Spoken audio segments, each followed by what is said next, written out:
Hello, this is Mr. Vargas, and this is part 2 of my maze game tutorial.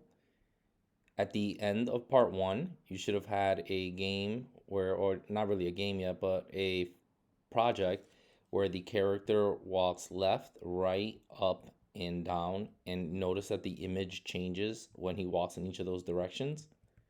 So now in part 2, we're going to actually design a level. So we're gonna design a level, and it's gonna be a maze, and we're also gonna put our goal. In my case, I'm gonna use a door, so you can use a door. If you want to do something else, that's fine. Eventually, we're gonna code it so that goal will lead to the next level. So first, I'm gonna create my maze. So to do that, I am going to add a new block. So we're gonna click anywhere in the screen, hit create, and we'll just name it block, and then we're gonna hit edit sprite. And for the block, I'm gonna allow you to use the built-in assets that are inside of Flowlab. So to get to these assets, you're gonna click on browse, that's over here, and then you're gonna select a category. And you can, take your time and look through these different sprites in each of these categories just to get familiar with it. I'm gonna just click on pixel blocks. And as you can see, you have a lot of different blocks to pick from. I'll just go with this one. Doesn't really matter which one you pick. You might want to do something cohesive. Maybe like if you're doing like a foresty type thing, you could pick like grass and then have some kind of green background. So I got my block here. Now I need a lot of these. So I'm gonna hit clone, and we're going to design. I like to start with kind of the edges of my level. Now, here's the important thing. Your level is not one screen long big. We're going to make a level that is a much larger, and we're going to have the camera follow the character. So I'm going to keep making the level just like that, right off the screen. I'm going to do my level 20 by 20. So 1, 2, 3, 4, 5, 6, 7, 8, 9, 10, 11, 12, 13, 14, 15, 16, 17, 18, 19, 20. And then I'm just going to drag up from here.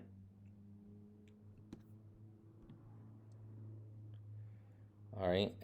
Now one thing that's kind of annoying, if you want to like move the screen up, you can't click because you're gonna start adding more blocks. You have to hit done cloning and then move up a little bit. So I want to do 20 blocks tall. So 1, 2, 3, 4, 5. Maximize my screen. 1, 2, 3, 4, 5, 6, 7, 8, 9, 10, 11, 12, 13, 14, 15. So I need 5 more. So I'm gonna just click on this one over here. I'm gonna do clone. 1, 2, 3, 4, 5. And now we can just go across. And then we can go down.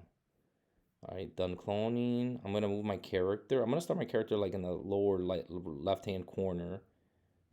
And I'm going to click this and hit clone again because I have to continue constructing my level. Take your time with the design of your level. I'm gonna, just because I'm sure you don't want to just sit here watching me painstakingly create this level. I'm just gonna, do something kind of rough.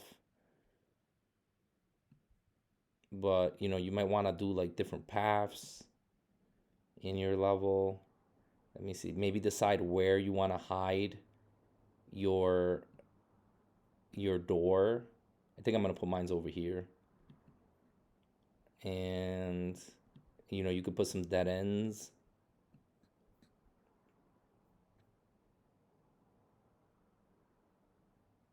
Let me see.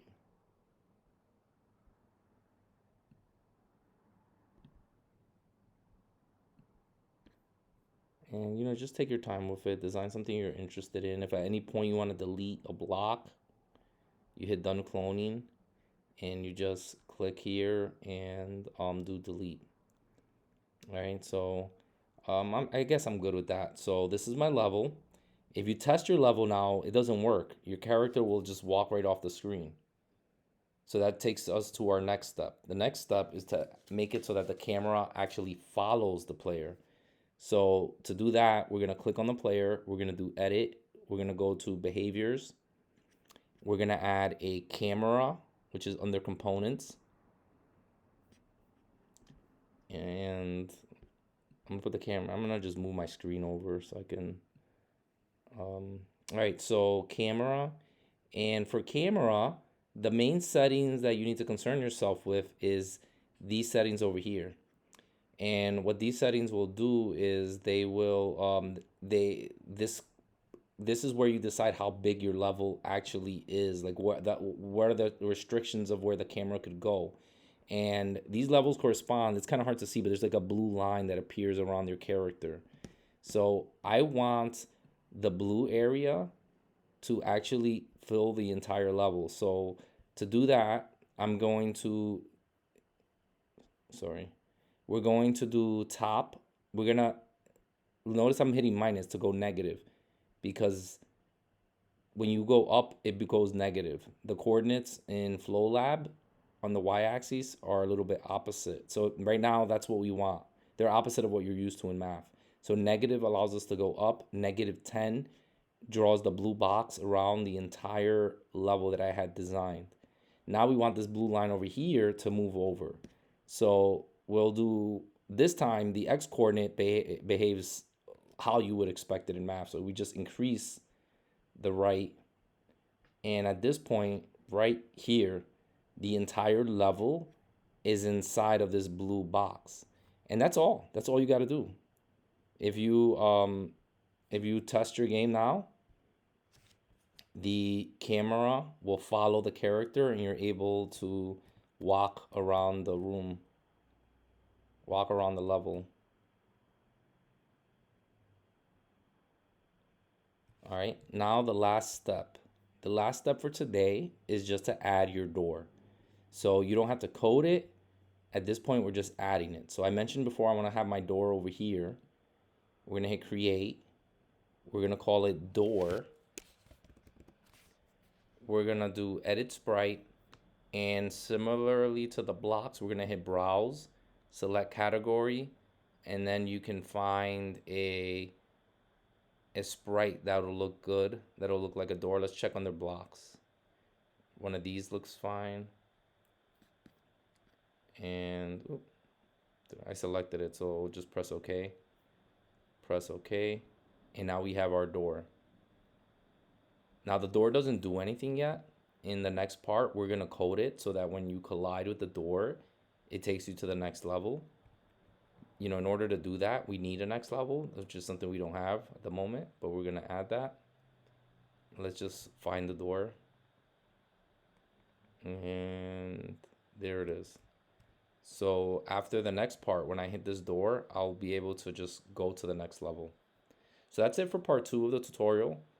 Basically just designing a level. I did it quick, but you can take your time, you know, and you can make the level bigger if you want. You know, I kept it fairly manageable.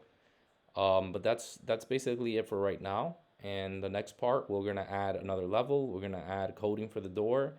Eventually, we're gonna add collectibles, start screen, end screen, music, sound effects, all that. Turn this into an actual game.